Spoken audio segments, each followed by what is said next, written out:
नमस्कार साथियों, स्वागत है आपका अपने YouTube channel be good classes में। जैसा कि अपन 1000 प्लस क्वेश्चंस कंप्लीट करने वाले हैं, जो कि टेक्निकल के क्वेश्चंस है। और क्वेश्चंस क्या है कि सारे के सारे क्वेश्चंस दमदार हैं। दमदार क्यों नहीं रहेंगे, सारे क्वेश्चंस एग्जाम में पूछे गए क्वेश्चंस हैं। जैसे कि आपके सामने जो क्वेश्चन है इसरो के एग्जाम में पूछा गया था 25 सितंबर 2016 को। तो आपको सभी क्वेश्चंस जरूर देख लेना है। इनसे आपको यह पता चलेगा कि किस तरीके के क्वेश्चंस एग्जाम में पूछे जाते हैं, है ना।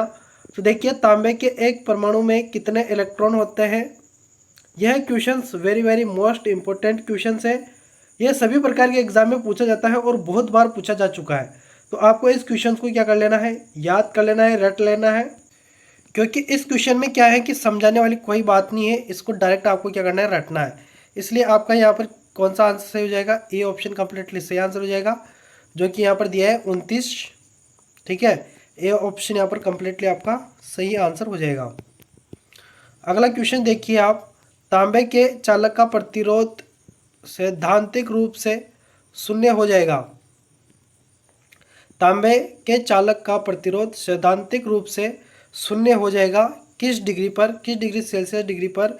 तो देखिए यहाँ पर जो आपका आंसर होगा -234.5 डिग्री सेल्सियस, यानी कि सी ऑप्शन आपका यहाँ पर कंप्लीटली सही आंसर रहेगा।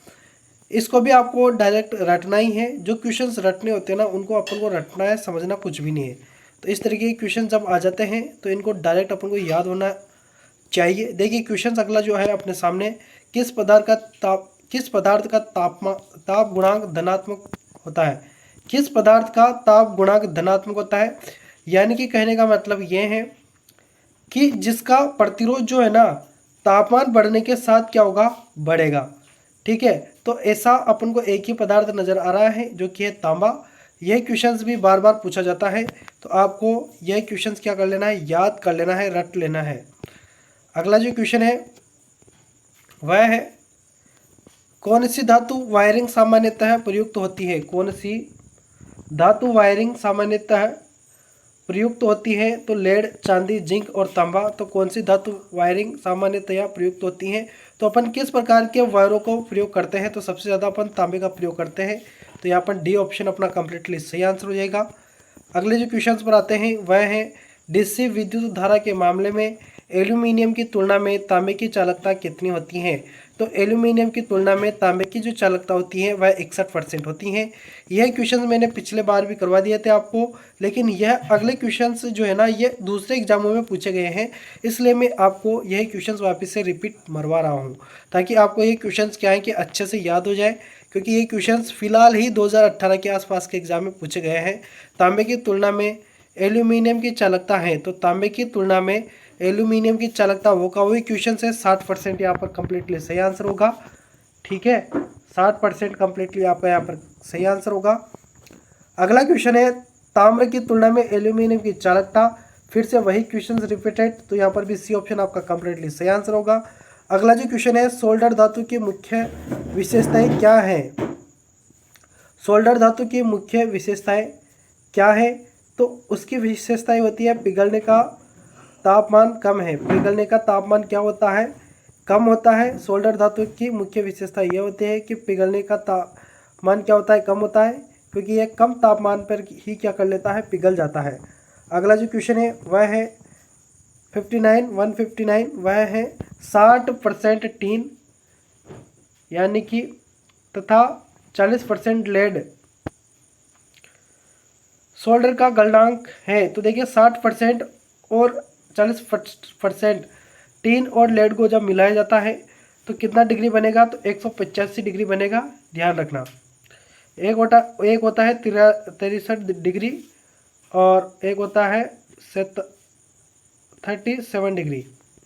इन दोनों को जब मिलाया जाता है तो 183 डिग्री बनता है। ठीक है, ये ध्यान रखना। क्वेश्चन है अपना, जो कि है सोल्डर द्वारा जोड़ों को जोड़ने से क्या बढ़ता है। यानी कि सोल्डर द्वारा जब अपन जोड़ों को जोड़ते हैं तो क्या बनता है, क्या बढ़ता है। तो चालकता बढ़ती है। क्या हो जाता है, चालकता बढ़ जाती है, यानी कि ए ऑप्शन कंप्लीटली सही आंसर होगा। अगला जो क्वेश्चन है, वायर संधियों पर सोल्डरन को सुधारने के लिए किया जाता है। तो शोल्डर को सुधारने के लिए क्या किया जाता है, यह क्वेश्चन में पूछा गया है। तो देखिए यह तन्यता सुधारने के लिए किया जाता है। क्या कि सुधारने के लिए, तो तन्यता सुधारने के लिए शोल्डर का प्रयोग किया जाता है। और क्या बढ़ाने के लिए, तो चालकता बढ़ाने के लिए। अगला जो क्वेश्चन है वह है ओम का नियम किसने दिया। तो ओम का नियम किसने दिया, कौन थे ऐसे वैज्ञानिक जिन्होंने ओम का नियम दिया है। तो वह थे जॉर्ज साइमन ओम।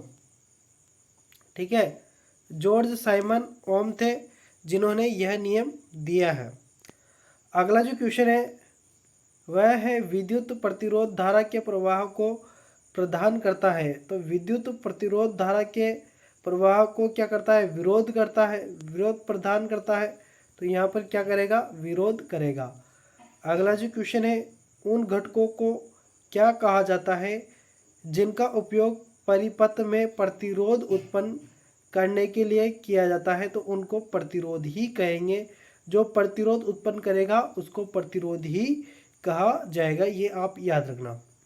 अगला जो क्वेश्चन है प्रतिरोध एक सर्किट में किसका विरोध करता है। प्रतिरोध एक सर्किट में किसका विरोध करता है। तो ऊर्जा का प्रवाह है, शक्ति का प्रवाह है, वोल्टेज का प्रवाह है, या विद्युत धारा का प्रवाह है। तो किसका प्रवाह है, यह विद्युत धारा का प्रवाह का विरोध करता है। ठीक है, डी ऑप्शन कंप्लीटली सही आंसर है। तो अपन ने आज के जो 15 क्वेश्चन है वह भी कंप्लीट कर लिए हैं। नेक्स्ट क्लास में अपन फिर से 15 क्वेश्चंस लेकर हाजिर होंगे। तो देखते रहिए वीडियो को लगातार।